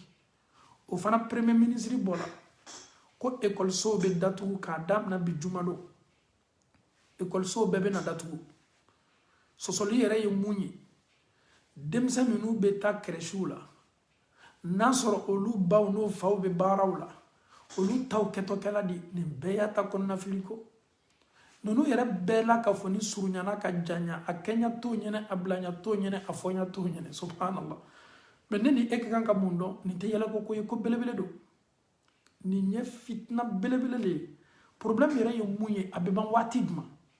nin bana b'a kɔsegin waati jumɛn nin bana yɛrɛ dantɔ fan jumɛn de nin bana bɛna se ne ma wa a setɔ tɔ kelen ma wa solution sɔrɔtɔ a la waati jumɛn fura sɔrɔtɔ a la waati jumɛn bɛɛ la ka fɔ ni ka kan k'i yɛrɛ ma ɲininka nin la o kosɔn n'i y'a mɛn ko silama mumini ka muminiya bɛ dɔn nin kɛwale belebele le waatiw la o ye mun ye an faw ni an baw o de ye k'a dɔn k'a fɔ ko anw tɛ fosi ye fo Alahu Taala ka jɔn anw tɛ se fosi la fosi se tɛ an ye an bɛɛ ye jɔn ye k'an yɛrɛ bila Ala ka jɔnya kɔnɔ disi basi k'i yɛrɛ glorifier n'i ka puissance ye nin si tɛ foyi ye bana fitini min a bilala duniya kan duniya bɛ kan ka vivre ni solution ma se sɔrɔla nin na o duniya laban tɔgɔmasere belebele ta min fɔla a kelen-kelenna bɛɛ ka bon ni nin bana ye duniya laban tɔgɔmasere belebele ta min fɔla a kelen-kelenna bɛɛ fitina ka bon ni nin bana ye ko bɛ anw ma kɔnɔna min fanga ka bon ni nin bana ye mɛ an si hakili tɛ se o ma an yɛrɛ si t'o yɔrɔ ɲɛsigi mɛ bana min bɛ dugukolo kɔ kan bi o de bɛ anw lasila min alamati sa'ati al-kubra duniya laban tɔgɔmasere belebele dɔ ye mun ye avec l'arrivée de Dajjal n'a absolument rien à voir avec cette maladie qui nous effraie. Est-ce que vous connaissez l'antichrist Dajjal? A fitna be bonya dugukolo kɔ ka tɛmɛ fɛn bɛɛ la ka fɔ nin kan Dajjali sauf la dɔrɔn Ala bɛna bali doli la sauf la o le ma o ye yɔrɔ jumɛn ye Maka ni Madina Dajjali fana ka nali fitna ye fitna ba ye duniya ni ko bɛ ye dɛ ko bɛ an ma kɔnɔna bɛɛ ko ko virus corona hali n'i bɛ fɛ ka kuma ni mɔgɔ ɲɔgɔn ye bi f'a ye a yɛrɛ mataga la an yɛrɛ bɛ Alahu Taala fo maaw kɛlen bɛ ka fɛn min karaba bi k'a ta k'a don o nun na ko tuma dɔ virusi kana na don olu nun na n'i ye an ka silamɛmusow filɛ b'o ka sutura la o ɲɛw datuguni bɛ nin yɛrɛ tɛ kayira ye ka bɔ Alahu Taala yɔrɔ aw kɛlen bɛ ka musow kɛlɛ k'o kana fani ta k'o ɲɛ datugu mɛ bi aw yɛrɛ ye fɛn wɛrɛw ta k'a badi aw nun ni aw ɲɛw la k'aw ɲɛ datugu Ala dun ye nin ko fɔ ko muso y'a yɛrɛ sutura an faw ni an baw Alahu Taala ka kɛlɛkɛfɛn ka ca bana n'a bɛ se adamaden ma dugukolo kɔ kan adamaden y'a yɛrɛkun ma ɲininka fɔlɔ est-ce que nin bana tɛ lajarabili ye ka bɔ Alahu Taala yɔrɔ k'a ɲɛsin ne ma o y'a fɔlɔ ye walama est-ce que nin bana yɛrɛ tɛ jurumuya fa ye ka bɔ Alahu Taala yɔrɔ k'a labɔrɔ ne kan o fana y'a filanan ye walama Ala yɛrɛ kɛlen bɛ ka ne ka limaniya mafilɛ ni nin bana ye ni bana nana duniya k'a se adamadenw ma ni ɲininkali saba an bɛɛ ka kan k'an yɛrɛ ma ɲininka nin na est-ce que nin tɛ punition ye ka bɔ Ala yɔrɔ k'a labori anw kan est-ce que nin yɛrɛ tɛ ne ka limaniya mafilɛ ni ye Alahu Taala bolo est-ce que nin tɛ jurumuya fa ye ka bɔ Ala yɔrɔ k'a labori ne kan donc bɛɛ la ka fɔ ni ka kan ka i yɛrɛkun ɲininka k'i yɛrɛkun ma ɲininka ni fɛn de la an faw ni an baw an bɛ an kɔ segin sika foyi t'a la n'i ye bana nin mafilɛ n m'a fɔ hali n tɛ sika bila la an jurumuw gbiliyala an jurumuw ye fanga sɔrɔ Alahu Taala ko liyuziqahum ko ale Ala bɛna lanɛnɛli kɛ juste vous allez goûter c'est ce qu'il dit dans le Saint-Coran vous allez goûter votre propre péché un peu seulement Ala ko aw bɛna nɛnɛli kɛ aw ka julumu aw yɛrɛ ye min kɛ ne Ala bɛna ko labori aw kan aw y'a dɔn dɔrɔn ko ne Alahu Taala ye masa min ye masa fanga ka bon est-ce que vous pensez que Dieu il va parler comme ça dans le Saint-Coran il va non seulement nous punir muna parce que anw ka Ala kota bonyana dugukolo kɔ kan subhanallah an faw ni an baw cɛw ni cɛw bɛ ɲɔgɔn furu la bi dugukolo yɛlɛmana ni adamadenw ye ka bɛn julumu min ma bi o julumu tɛ julumu ye kɔ a filanan riba julumu min ko a julumu ka bon Alahu Taala yɔrɔ Ala ko k'ale Ala le kɛtɔ riba don na kɛlɛ la i bɛ wuli don min ka bɔ i ka kaburu kɔnɔ i bɛ wuli le komi kirikirimasiyɛ bɛ maa min na komi jinabana bɛ maa min kɔ o julumu bɛ anw lasila ne bata e bata an ka salon fani me julu sugu ni la an bɛ taa julu ta ka commerce kɛ n'a ye an bɛ taa julu ta k'an diɲɛna ko bɛɛ kɛ n'a ye an faw ni an baw o si tɛ anw ɲɛna ko gɛlɛn ye mɛ ni bana le nana ka na to an kan an bɛɛ bɛ bori ka taa Alahu Taala kɔ k'a sɔrɔ mun y'a to bana ni nana anw bɛ baga waati bɛɛ an bɛn yɔrɔ le ma an bɛ ɲina an talo yɔrɔ kɔ et qu'est-ce que nous faisons? Qu'est-ce que les musulmans aujourd'hui an b'an yɛrɛ di la pratique jumɛnw de ma parce que anw ɲɛna k'a fɔ ko Ala tɛna anw nana ka bɛn ni jurumu ma layiru tɛ e ni Ala cɛ kuma tɛ ni e ni Alahu Taala cɛ Ala y'a kumakan bila alikuranna de kɔnɔ n'i ye kuranna ta k'a labaara i bɛ Alahu Taala kumakan bɛɛ la ka fɔ ni laɲini dɔn mɛ anw mako t'o la bi subhanallah anw ka silamadenw a sɔrɔla silamaya la a fa silama a ba silama a ka kabila silama a buruju bɛɛ silama o bɛ n'a yɛrɛ sɔrɔ Europe yan o fana ka baara bɛɛ bɛ taa den mun na ko ka mɛsi don musow kun na o ka balo ɲini ye mun ye ko ka mɛsi salon dayɛlɛ o ka balo ɲini ye mun ye ka baarakɛdenw ta k'a bila salon na olu bɛ mɛsi don ale bɛ kan ka dayirimɛ ɲini o de la mɛ ale tɛ o ye la kojugu ye an ka jamanaba ma filɛ Amérique silamadenw fabadenw o bɔla fami belebelew la o fa ma diɲɛ lon kelen si olu yɛrɛ ye mɛsi don o kun na mɛ bi olu y'o yɛrɛ sɔrɔ Amérique ko wari bɛ sɔrɔla nin de la Amérique bi ko n'i ye salon dayɛlɛ i bɛ client caman sɔrɔ tuɲa na i bɛ wari sɔrɔ la mɛ a dɔn k'a fɔ k'i ye Alahu Taala kota k'i ka dayirimɛ ɲini haramu na o de bɛ la e nɛn kan e do fana ko k'i bɛ Ala kofɔla ni nɛnw le i ka seli la ko makabani b'ale tɛ dɛ ele b'i ka dayirimɛ ɲini na mɛsi feere ni mɛsi do le la kumakan min ka di i ye o de ye karamɔgɔ dɔ ye n'a f'i ye k'a fɔ ko fosi t'a la ni baara gbɛrɛ t'i bolo i bɛ s'a kɛ la o kumakan ɲɔgɔnnaw le ka di i ye ne balimamuso ni balimacɛw ninnu ye yɛrɛ gbɛrɛnkɛ kumaw de ye maa min kɛni bɛ k'i lasu Ala sɔsɔ baara la nin tɛna jɔ la n'i ka kiti ye ka kaburu kɔnɔ ni yɛrɛ kiyama don ni aw fila jɔla kiyama kɛnɛ kan a bɛ bori ɲɛ mɛ anw bɛ balola o de la an bɛ balola namara wariw la an bɛ balola haramu wariw la i tɛ anw mafilɛ bi tubabu la ka an ka baaraw mafilɛ jɔnw de bɛ se ka seli farida 5 kɛ a kɛcogo ɲuman na k'an to an ka baaraw la k'a daminɛ ne yɛrɛ ma Ala ko kɛla fɛn fitinin ye an bolo i t'an ka servicew mafilɛ ne silamaden tɔn n bɛ baara la yɔrɔ la ne bɛ lɛsogo le ta k'a di maaw ma k'o y'a dɔn ne silamaden n bɛ baara la yɔrɔ la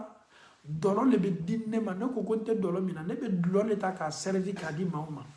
ne fana bɛ n ka dayirimɛ ɲinina o de la ne t'o si yela kojugu ye bi silamaw n'i y'a daminɛ an ɲɛ fo ka taa se an kɔ an julumu nin bɛ kan ka gbiliya an julumu nin bɛ kan ka gbiliya Alahu Taala bɛ na an lanɛnɛ dɔɔni an ka julumu min n'a kɛla an bolo Ala de y'a fɔ kuranna kɔnɔ dɛ mɛ anw tɛ nin si jate ko Ala kota baara don a dirila an na personne n'en parle chez nous c'est normal ka da kan i bɛ kan k'i ka baara de ɲini ni karamɔgɔ min kumana ko sugu kan ko cɛ nous sommes venus ici pour chercher vraiment ici là tout le monde mange son totem nin kumakanw de bɛ bɔ an da nous sommes fiers même de ça ka waso Ala sɔ baaraw la ka kɔrɔta ta Ala sɔ baaraw la n'i y'a fɔ maa ye bi maa min bɛ nafolo sɔrɔ a ka salon na Amérique ko a y'a kɛ Ala kosɔn k'a ka salon datugu tuma dɔ tile kɔnɔ n'ale ma $2000 $3000 $4000 $5000 ko a y'o datugu Ala ɲɛsiranya yɛrɛ kosɔn e ni Alahu Taala cɛ e yɛrɛ b'a dɔn k'a fɔ ko ni n'a ka limaniya ma se degré la a tɛna dabila la sika yɛrɛ t'a la kɔfɛ i b'ale a ka langana na a b'a ka langana bila a kama ko a fana jɔni b'a ka bolo kan ka Alahu Taala wele Ala dɔ bɛ yalakɔla anw ma bi an ka bato la Dieu nous regarde aujourd'hui mais Dieu même sait que nous sommes des comédiens Dieu il sait très bien que vous êtes des comédiens c'est de la comédie pure Allah te dit qu'il n'aime pas il te dit d'arrêter il te dit de ne pas manger il te dit de ne pas faire anw m'o le kɔnɔ su ni tile anw bɛ ban fana ka jɔ Alahu Taala ɲɛkɔrɔ k'an b'a dali la est-ce que adamaden yɛrɛ tɛ maloya a yɛrɛ ma an faw ni an baw jani ne ni e ye baga coronavirus ma ne ni e ka kan ka baga an yɛrɛ kun de ma anw ni Ala yɛrɛ cɛ bɛ di peut-être coronavirus peut-être c'est passager a natɔ ka ban k'a kɔ don Mais neni eni Allah Ta'ala tchebedi, qu'est-ce que nous faisons? Qu'est-ce que Allah Ta'ala kakobe neni au bolo chogoni? Personne n'en parle. Livraison slamadon et kanimekake. Ils sont avec des camions, ils sont en train de livrer seulement. Et allez de l'eau transporter, allez de l'eau livrer. Allez faire un makada il mène une là. Et moi je me pose une question. Est-ce que ni on y a une affolsuta ka fara nyonga kwanta tomaka hijila? La itala hijila nana. Adja tala hijila nana mais adja est-ce que tu sais est-ce que tu es sûr que ton hajj il a accepté? Mais parce que l'argent même que tu as mis dans ton argent de hajj là, c'est warnoni c'est sale. Adja est de retour de la Mecque. Adja s'est dit oui, alhamdulillah, je suis quitté à la Mecque. Adja aussi en train de briller. Adoka hiji kamna. Kasoro hiji foi mamna pour dire les kenime kamu abolo. La jibe n'inchola. La jibe na kabomaka. La jibe kanga mena avec kanga briller. Kasoro haramu me do briller me moto le do. Et itanga sora souffle la farafina. Adobe ni o kono kabo ibe afo kunna folotiwudu. Kasoro haramu kono wudu. Kafo haramu kono wudu. Anfauni ambaw. Wati selaneni awma. Kanyere kun konte bo. Kanka kewalu mafle. Kanka baraw mafle. Ame harjiga nyini bara minula kanibela kafoni mafle. Neni eslani me coronavirus nye chogo mimbi. Nasoro. Neni eslani me alanya ni chogo la kanka baraw seniya. Kanka dayili me seniya. Wallahi, ibaye kafo alabe sabati dineni ema alni coronavirus nana limania meneni ela abe famadi ama contre coronavirus. Mais anya maflelike ambe slani me am slani te coronavirus doronye de amiria ye muye ni coronavirus ye on tani wati no nala am meta mu fo alay o slanya doroni wallahi slanya tesla sono Bilal l'anima ka saya la finga. Amuso ko kabe kashi kono kana kashi. Bilal dit à sa femme de ne pas pleurer. Pourquoi? Bilal ko amuso yi. Bientôt, je vais retrouver le prophète Mohammed sallallahu alayhi wa sallam. Et Bilal même était pressé. Olu masna saya nyoko lanito saya la finga. Au contraire, otun sawani me Olu ni ala karabe nata nyon la kafo pour une deuxième fois. Mais on se l'anime, l'on est garant belebele de ko.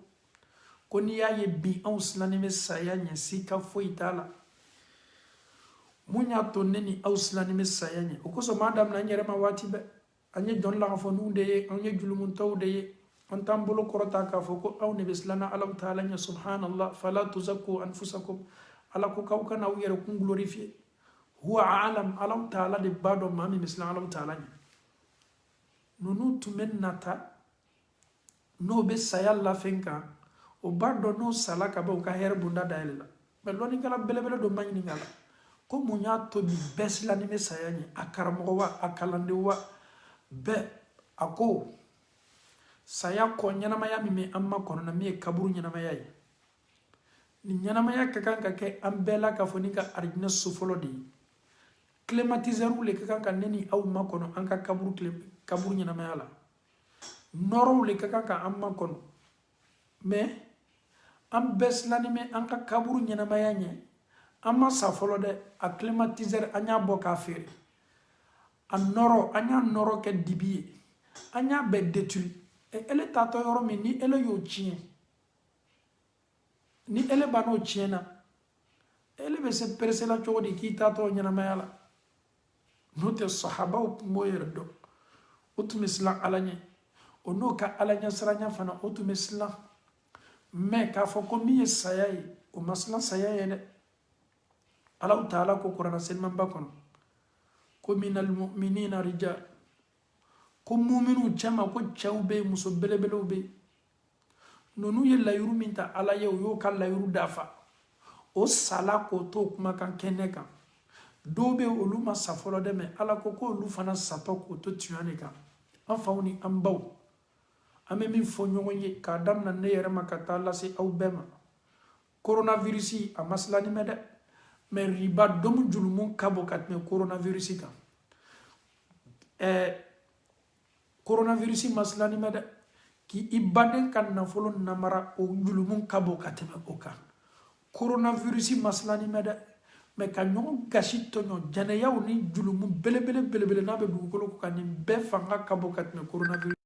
ne ni e y'a dɔn tuma dɔ coronavirus ye julumu yafa ye k'a laboro dɔw kan tuma dɔ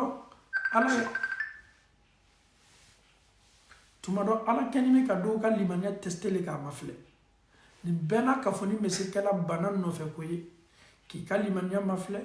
k'a kɛ julumu yafa ye ma ala yɛrɛ bi i mafilɛ n'i bɛna sabari ni lajarabili kɔrɔ walama i tɛna sabari la kɔrɔ walama julumu yɛrɛ sababu bonda kosɔn alaw taala ye nin ci ka na adamadenw ma o y'a dɔn o kɛni bɛ ka kɛwale min kɛ an bɛ nin bila nin bonda kelen kelenna bɛɛ kɔnɔ donc an faw ni an baw ne ni aw ye siran alaw taala ɲɛ an ye siran ala ɲɛ bi an ye siran ala ɲɛ jamana ɲɛmɔgɔw fana ye min ɲini an fɛ n'an bɛ faransi kɔnɔ ni autorité ye ko minnu ɲini an fɛ an n'an ka limaniya an ka kan ka to kumakan kɔ dɛ Belgique autorité bɛ min ɲini an fɛ on doit respecter n'o ko an y'an jija ko an kana nana misiriw la ka seli kɛ ne ni e kana fɔ non an bɛ nana misiriw la ka na seli kɛ silamaya ko tɛ nin chrétienya ko tɛ nin juifu ko tɛ nin jama lajɛ yɔrɔ ko k'a bɛɛ la ka fɔ ni éviter ne ni e sɔnna an ka limaniya ma mais ninnu ye min ɲini an fɛ ninnu ye mun ɲini an fɛ an y'an jija k'a bɛɛ la ka fɔ ni respecter anw yɛrɛ ka misiri la bi ko ka foliba to i bolo la bolola foli ka to ka ɲɔgɔn fɔ bolo la ko an ye dɔ bɔ a la waati ni ɲɔgɔnna la dafurula foli an ye dɔ bɔ an yɛrɛ ye dafurula foli dabila ni cɛ fila nana ɲɔgɔn fɔ an bɛ to ka an tamaw la ɲɔgɔn kan ka foli kɛ nin waati ɲɔgɔnna la ko an y'o foli sugu dabila ele min fana kɛtɔ i banna kɛli ma tɔ kelen y'a faamu k'a fɔ ala la juguya tɛ dɛ an bɛ waati min na bi bɛɛ silannen bɛ yɛrɛ ɲɛ tiɲɛ don limaniya bɛ anw na mais ko minnu fana ɲinina an fɛ an y'an jija dɔgɔtɔrɔw le sigila expertw le sigila k'a ye k'a fɔ ko bana bɛ se sɔrɔla sila minnu fɛ a dɔw le ye ten o de ye tuma dɔ ni mɔgɔ gbɛrɛla ɲɔgɔn na n'a tusola tuma dɔ tuso sababu la bana nin bɛ se sela i fana ma disposition ni ta la o kosɔn n y'a fɔ n ko fura ma sɔrɔ a la dɛ min ɲinina an fɛ an y'an bolo seniya waati bɛɛ silamɛya yɛrɛ la seniya de ka ɲi an ye alcool ɲini k'a bila an ka so kɔnɔ an ye désinfectant ɲini k'a bila an ka so kɔnɔ an n'an denw n'an dola an y'a dɔ kɛ an bolo la ka an bolo ko n'a ye an ye seniya bonda dayɛlɛ seniya bɛ banajugu bɛɛ kɛlɛ seniya bɛ ko caman kɛlɛ seniya yɛrɛ de ka ɲi ala kɛra ye seniya de ta seniya yɛrɛ de fana ka di ala alors Assalamu alaikum Moualim Oussaz. Wa alaikum salam wa rahmatullah. Nous sommes en direct. D'accord, ok. Mais il y a des cas comment on appelle il t'a porté d'ailleurs. Non, ame corona le labi folo. Ok, d'accord, ok. Après ok, inshallah, barakallahu fikum. Donc amalaw taala dali kadi famiyal ko madi ambe malamu kala anyan jija kan ka sukuna law seniya anyan jija kan ando mafle kanya ko seniya anyan jija fana contacti minu be ato banani messe nyoma ka contacti olu éviter c'est tout à fait normal juguya te fo ite me be ya famiyal ko nyumana parce que adamaden do be olu la ko ka gbele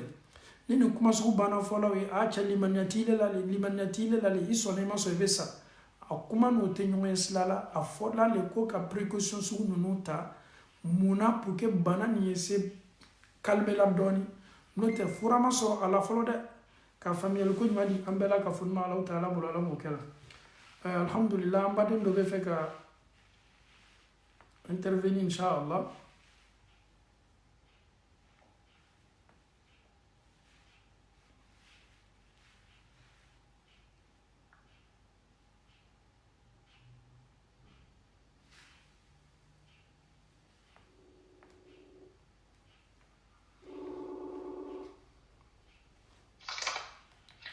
Allô? Assalamu alaikum wa rahmatullahi wa alaikum salam wa rahmatullah. Vraiment, un sujet important. Alhamdulillah. Ouais, parce que ça, c'est un sujet, même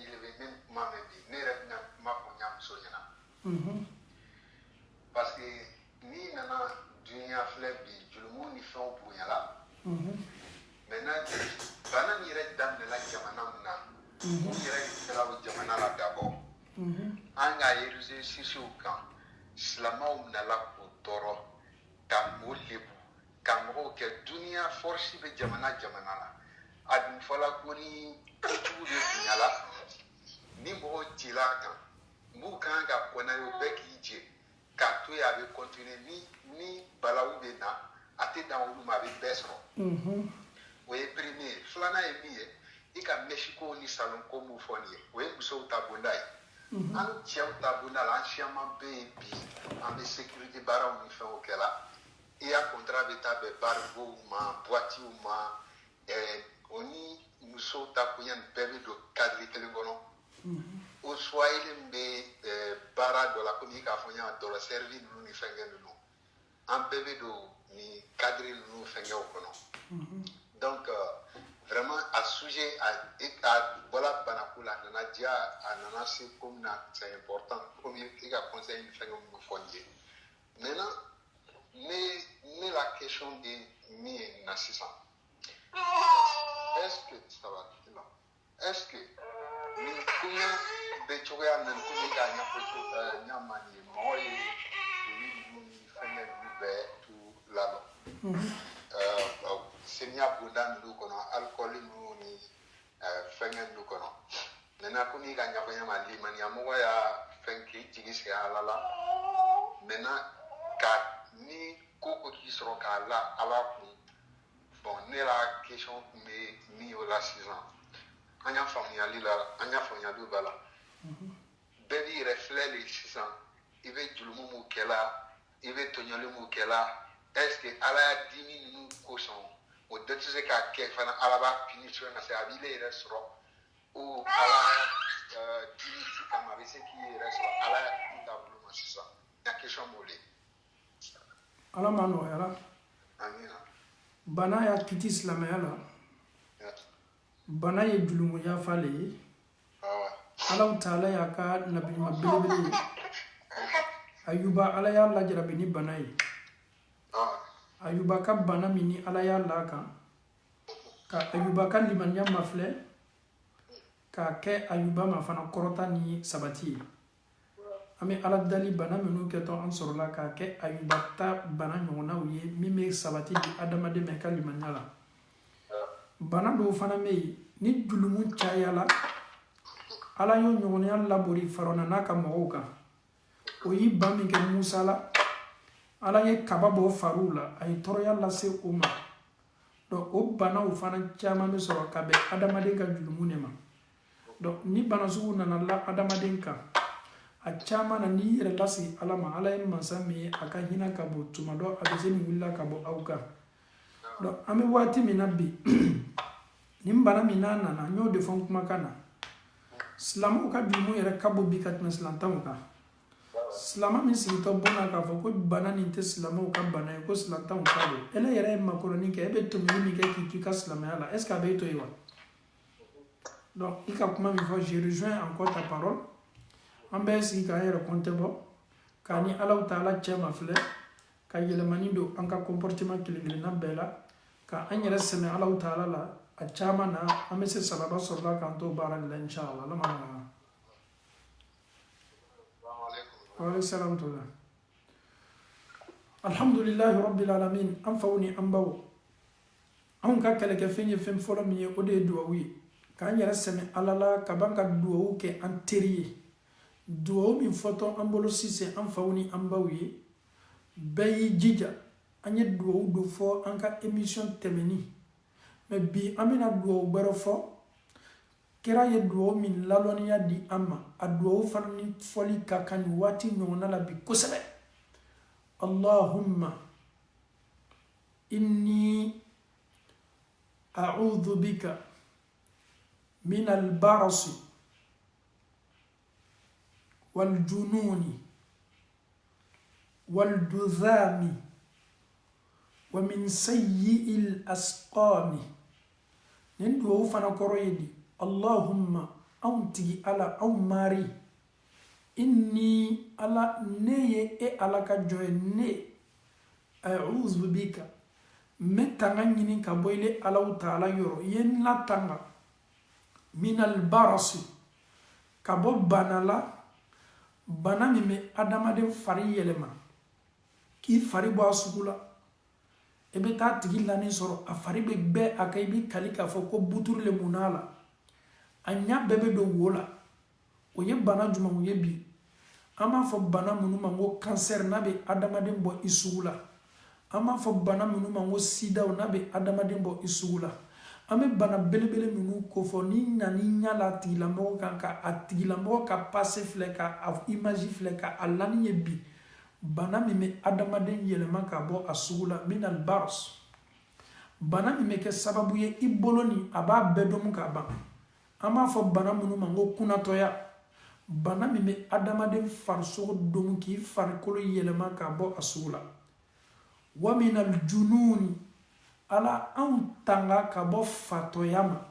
fatoya bana jumaye hakilila banaw hakilila jangaro nalumaya bola lagalagatoya bola fatoya bola ala an mi daliye an tanga ka bo jangaro ma abe fof bana munu ma ko fatoya banaw wa min al duzami ala an mi dali ye an tanga ka bo banama banami na ye adamaden sɔrɔ i kunsigi bɛ ben a bɛ burun ka bɔ i kunna banaw bɛ ye dɛ si min b'i fari la i farimasi bɛɛ bɛ bɔ i kan wa min al-duzami ye anw tanga ka bɔ o fana bana ma wa min sayyi'il asqabi wa min sayyi'il asqabi ani banaw ka juguma ala ye anw tanga ka bɔ banaw fana ma an faw ni an baw ni ye duwawu ye an ye nin fana fɔli la caya k'o fara duwawu tɔ kelenw kan ka da ka kɛlɛkɛfɛn min bɛ anw bolo bi o de ye duwawu ye allahumma inni a'udhu bika min al-barasi wal-jununi wal-duzami wa min sayyi'il asqami neni eye an bolo k'o fana na k'o fara an ka duwawu tɔ kelen kan ka nin fɔli la caya ka an denw lalɔnniya la ka an musow lalɔnniya la an bɛ Alahu Taala dali an bɛ na nin bi hakililajigi datugu ni duwawu le ye duwawu min kɛtɔ an bolo k'a ɲɛsin nin bana ye silama sɔrɔ hali maa minnu tɛ silama ye nin duwawu an bɛ na nin duwawu kɛrɛkɛrɛ k'a ɲɛsin o bɛɛ ma bana nin yɛrɛ fana kɛla silama minnu sata ye a nɛɛma bɛ se kɛlaw ma cogo min arijinɛ ye bana nin yɛrɛ fana kɛli bɛ ka ɲɛsin maa minnu ma n'a ma se o ma fɔlɔ maa minnu yɛrɛ fana silannen bɛ nin bana ɲɛ ni Alahu Taala sɔnna an bɛna duwawu min kɛ an bɛ nin duwawu kɛ bɛɛ de ye e min kɛni bɛ ka ne lamɛn ne min kɛni bɛ k'a fɔ bana nin bɛ maa minnu la bi a ye maa minnu nin minɛ o la minnu silannen bɛ bi nin bana ɲɛ an bɛ Alahu Taala dali duwawu minnu fɔtɔ an bolo nin ka a kɛ sababu ye ka bana nin wuli ka bɔ duniya kan ka bana nin kɛ kɔsegifɛn ye a bɔyɔrɔ la ni Alahu Taala ka diɲɛ Ala m'o kɛ la ربنا آتنا في الدنيا حسنة وفي الآخرة حسنة وقنا عذاب النار وقنا عذاب القبر وقنا عذاب منكر ونكير ربنا لا تزغ قلوبنا بعد إذ هديتنا وهب لنا من لدنك رحمة إنك أنت الوهاب اللهم إنا عبيدك بنو إمائك نواصينا بيدك ماض فينا حكمك عدل فينا قضاؤك نسألك اللهم بكل اسم هو لك سميت به نفسك أو أنزلته في كتابك أو علمته أحدا من خلقك أو استأثرت به في علم الغيب عندك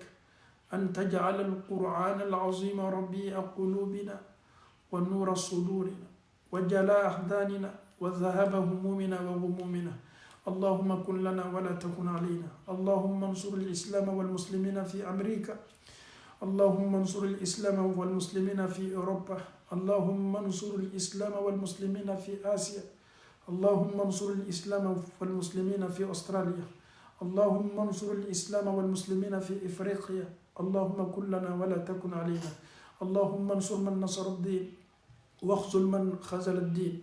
يا حي يا قيوم برحمتك نستغيث اللهم اصلح لنا شؤون كلها برحمتك يا أرحم الراحمين اللهم لك الحمد كله ولك الشكر كله وإليك يرجع الأمر كله علانيته وسره فأهل أنت أن تحمد وأهل أنت أن تعبد وأنت على كل شيء قدير اللهم إنا نعوذ بك من جهد البلاء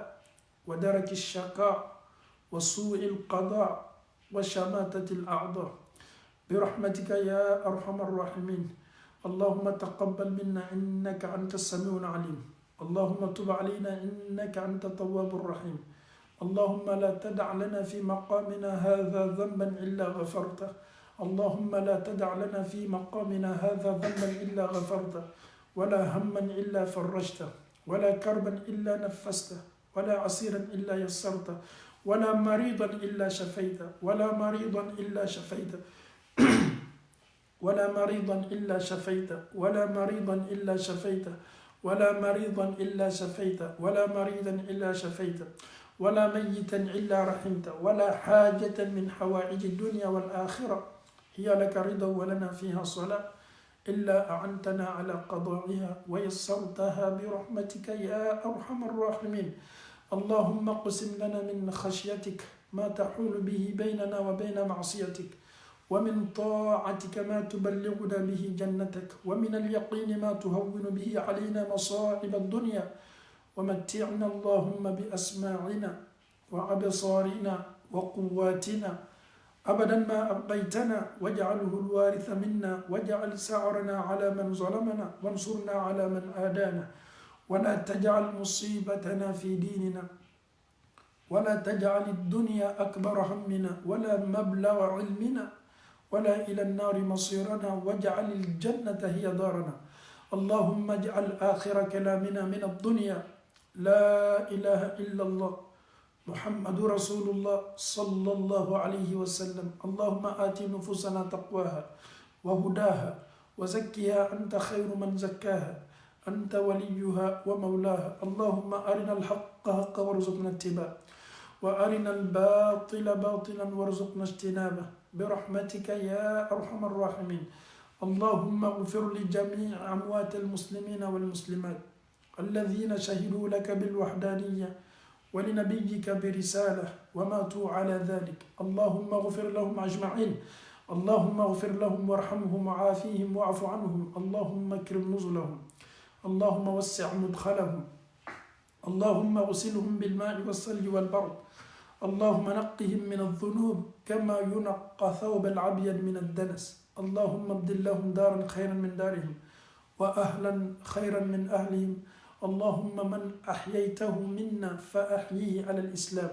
ومن توفيته منا فتوفاه على الإيمان برحمتك يا أرحم الراحمين اللهم اغفر لنا برحمتك يا أرحم الراحمين اللهم أنت الله أحد صمد فرد لم يلد ولم يولد ولم يكن له كفوا أحد برحمتك يا أرحم الراحمين اللهم استجب لنا دعاءنا برحمتك يا أرحم الراحمين يا عزيز استجب لنا دعاءنا برحمتك يا أرحم الراحمين يا رب أغثنا اللهم أغثنا اللهم أغثنا اللهم أغثنا اللهم أغثنا اللهم أغثنا اللهم أغثنا لا إله إلا أنت سبحانك إنا كنا من الظالمين لا إله إلا أنت سبحانك إنا كنا من الظالمين لا إله إلا أنت سبحانك إنا كنا من الظالمين ربنا ظلمنا أنفسنا وإن لم تغفر لنا وترحمنا لنكونن من الخاسرين لنكونن من الهالكين برحمتك يا أرحم الراحمين ربنا ظلمنا أنفسنا وإن لم تغفر لنا وترحمنا لنكونن من الخاسرين حسبنا الله ونعم الوكيل حسبنا الله ونعم الوكيل حسبنا الله ونعم الوكيل حسبنا الله ونعم الوكيل حسبنا الله ونعم الوكيل حسبنا الله ونعم الوكيل حسبنا الله ونعم الوكيل اللهم لا ترد دعاءنا بكثرة ذنوبنا اللهم لا ترد دعاءنا بكثرة ذنوبنا برحمتك يا أرحم الراحمين ربنا دعوناك استجب لنا دعاءنا برحمتك يا أرحم الراحمين اللهم اهدنا فيمن هديت وعافنا فيمن عافيت وتولنا فيمن توليت وبارك لنا فيما أعطيت وقنا واصرف عنا برحمتك شر ما قضيت إنك تقضي ولا يقضى عليك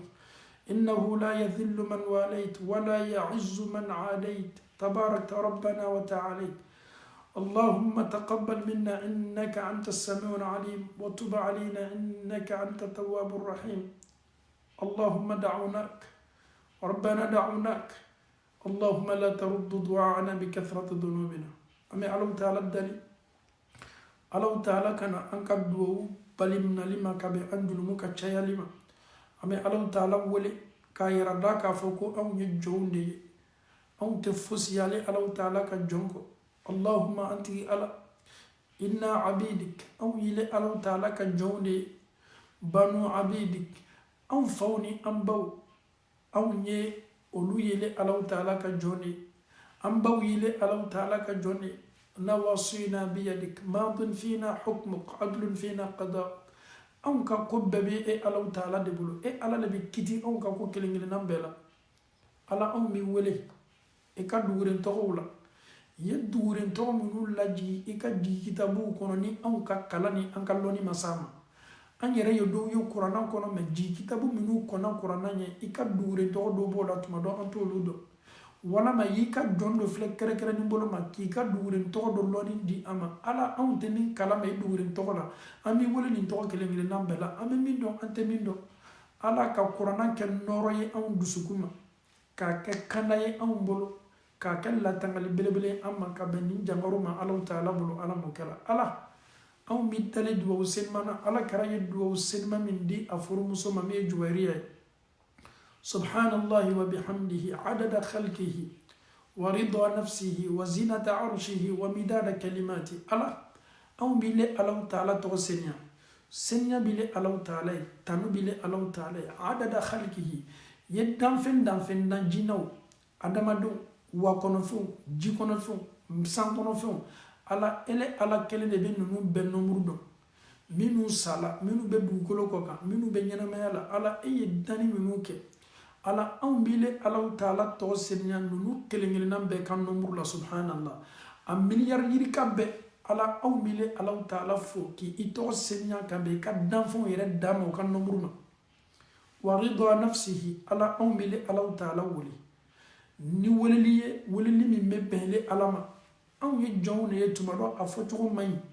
tuma dɔ an bɛ kan ka defo k'i wele cogo la tuma dɔ an yɛrɛ ka kan ka kuma min fɔ an tɛ se k'o fɔ la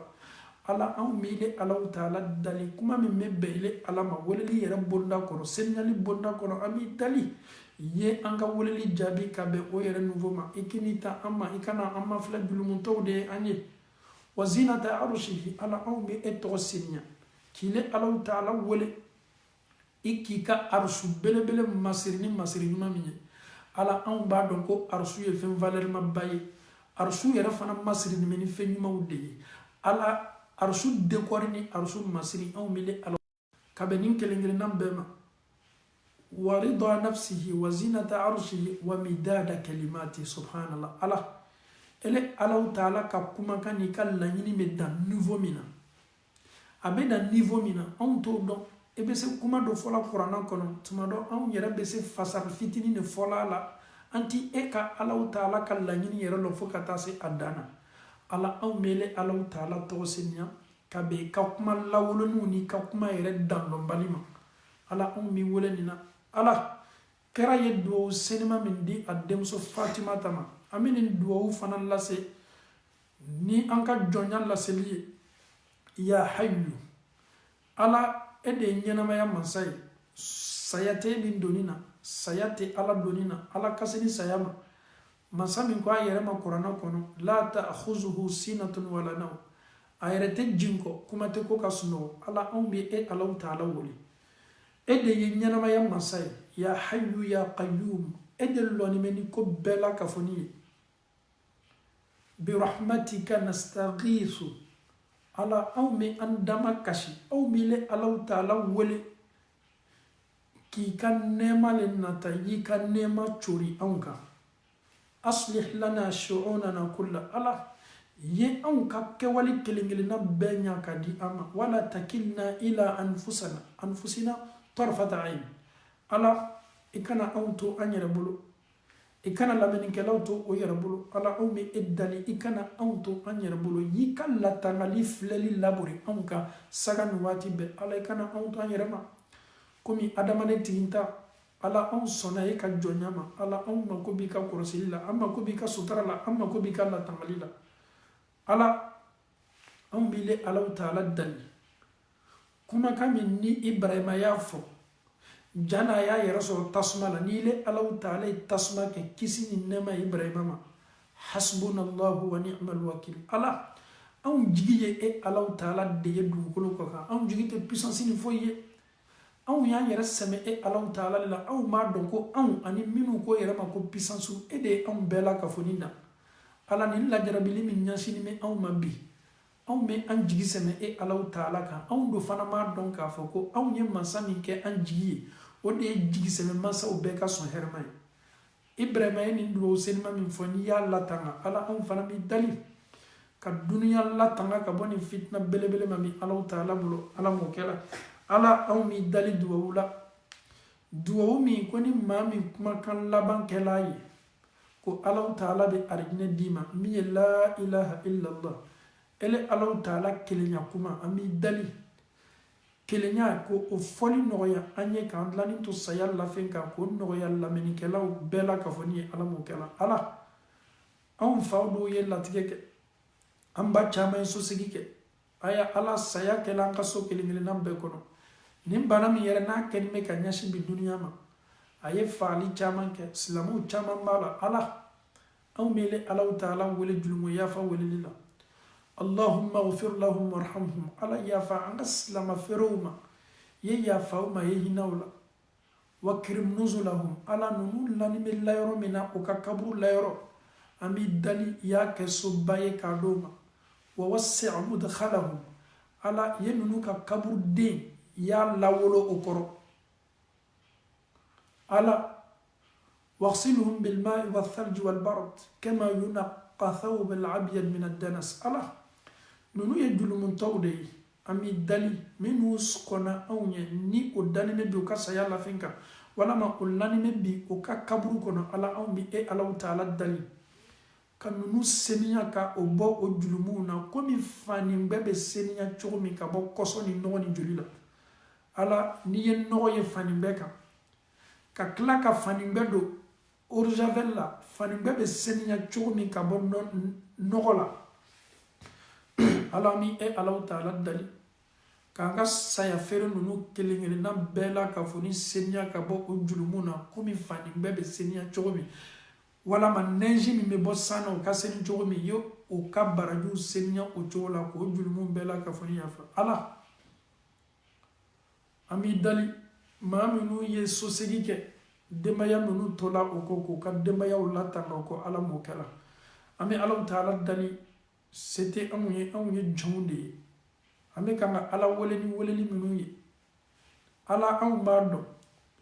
n'i ye anw mafilɛ k'i tan anw ma i tɛ an si ka duwawu jaabi kɔrɔfɔli o ye an ta ye ɲɔgɔnna tiɲɛ o ye an ta ye haramu baaraw o ye an ta ye ala anw bɛ le alaw taala wele